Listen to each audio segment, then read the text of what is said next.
More often than not, college students don't ask enough questions about loans.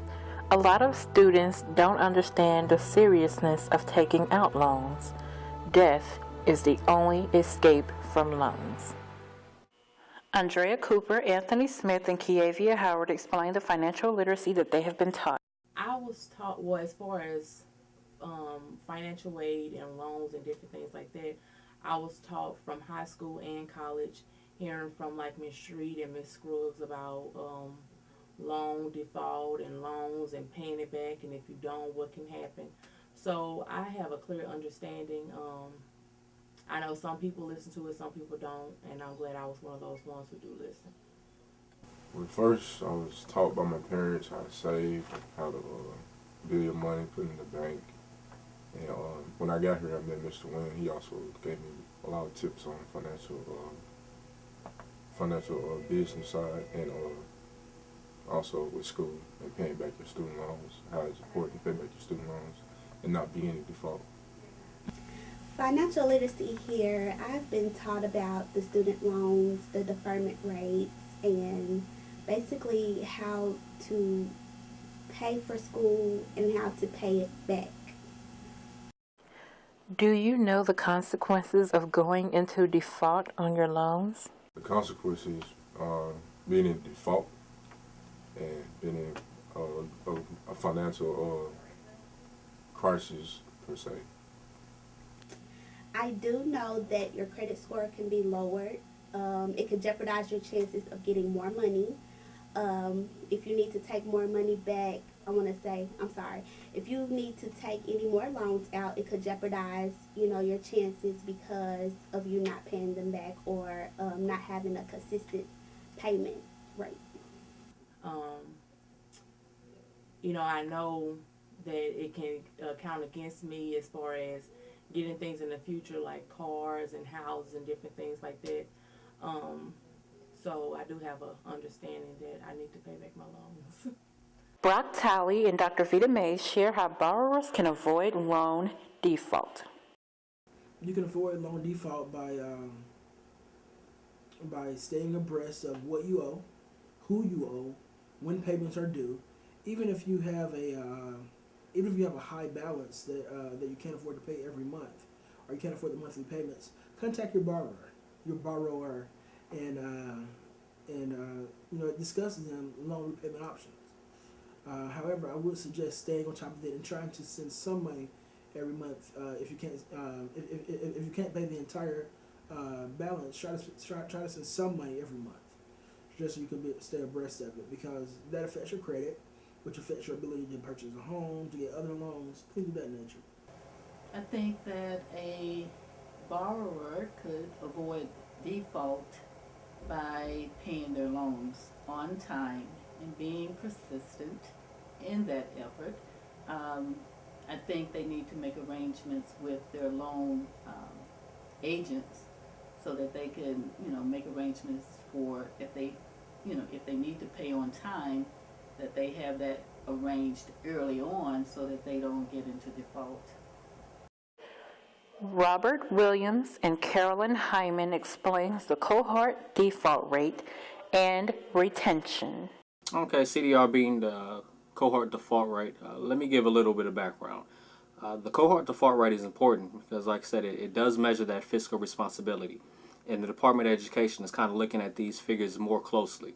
They're saying that schools with higher cohort default rates, meaning 30% or higher for 3 consecutive years or 40% for 1 year, will face penalties. They're not going to be eligible to participate in the federal Pell Grant or federal loan program. At a school like Russ and many other HBCUs, this is important because over 90% of our students get some sort of aid from the federal government, from the Department of Education. So obviously this is important. For students who default on their loans, it's important because that's going to mess up your credit life. You're not going to be able to get that big house you wanted, get that car that you wanted. You can face garnishments, excessive fees and penalties, things of that nature. So it's pretty much a lose-lose situation. Okay, retaining students mean keeping them here until graduation And if we keep them here, that means that they will graduate and go on to get high-paying jobs or good-paying jobs. Therefore, they're able to pay back their loans once they graduate and start working. Not all students have the luxury of taking out loans. For example, Daisy Ogila, who is an international student, is not eligible for loans. Well, being an international student, it was almost obvious I wouldn't be eligible for loans and things of that nature. But other than that, my family has played a big part, especially my siblings. They have, for the past 4 years, contributed to my schooling, to my academic progress. And I've also depended on scholarships from other institutions outside of Rest College to fund my education. Okay, well, here at Rest, I have been privileged to have a full scholarship. Therefore, I do not have to take any money out to pay for school. And I also am a full Pell Grant recipient, so that covers everything costly as far as school-wise. Now, that has kind of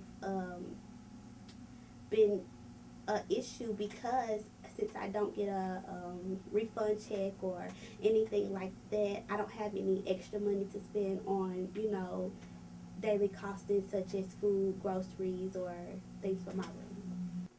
I never received a refund check because I had loans, and it actually covered my schooling because I didn't get federal funds. So I never had the chance to get the privilege of receiving a refund check.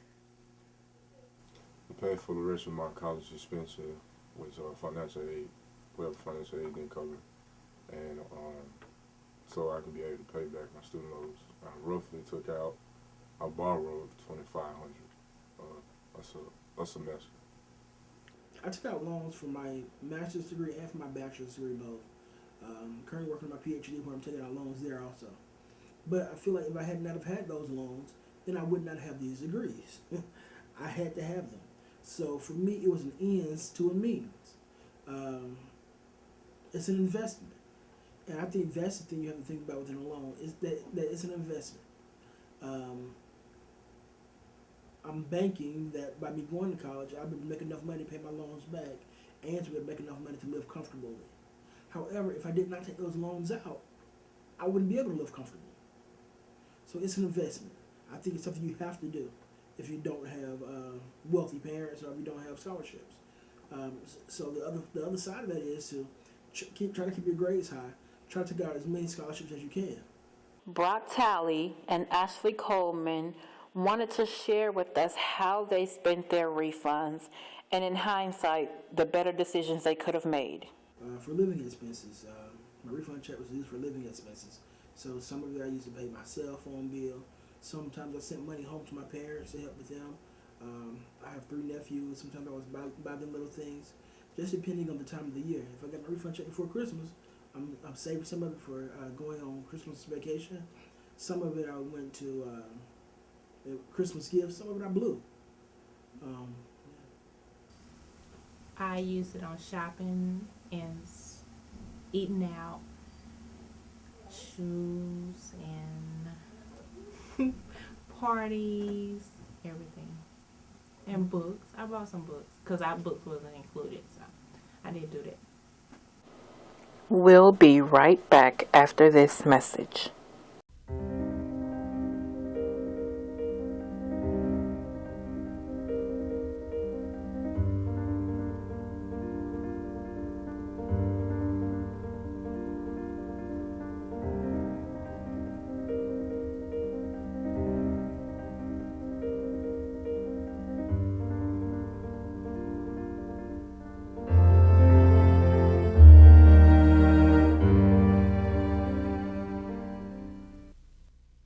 When you donate goods in response to an international disaster, it's expensive.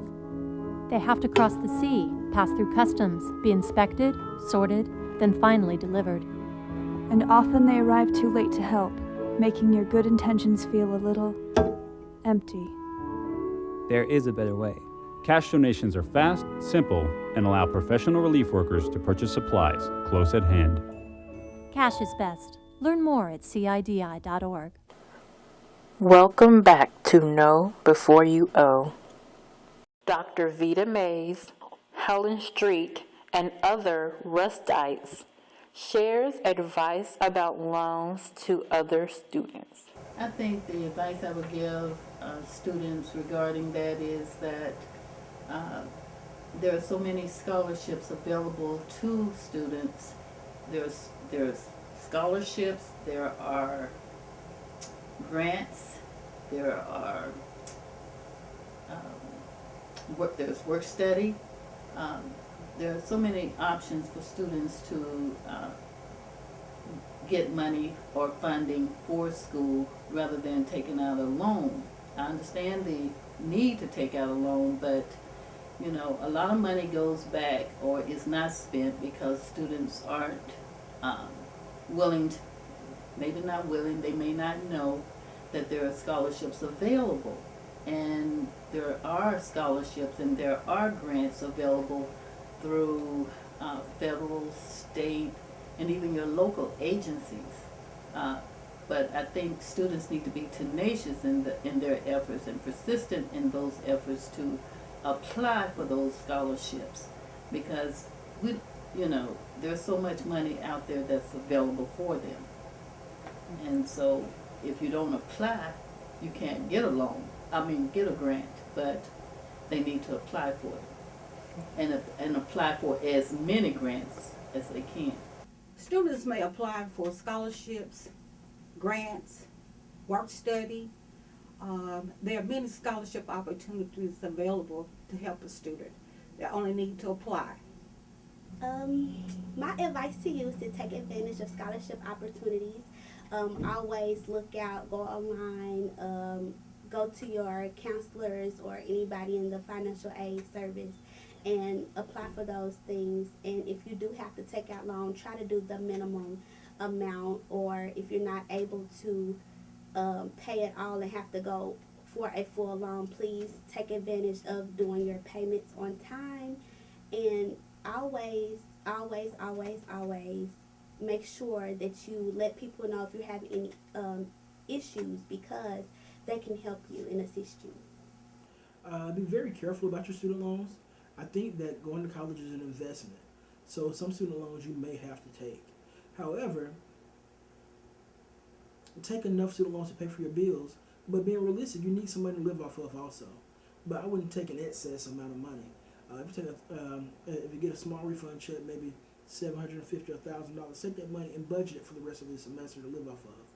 Especially if you're living on campus. Your food is taken care of, your housing is taken care of. What else do you need to spend money on besides maybe your cell phone bill or little miscellaneous things of that nature? So I think taking out loans I think it's a need. I think it has to be a need. But if you have to take one out, then use it for what it's worth. Don't use it just to have money to party with, or to have fun with, but use it for living expenses. I would actually say don't take out the loan if you really don't need it, because I was just taking them out just so I can go and buy clothes and stuff. But I would really say not to take out the loan if you don't need it. Even if you can afford to do monthly payments and not even take out one at all, it would be great.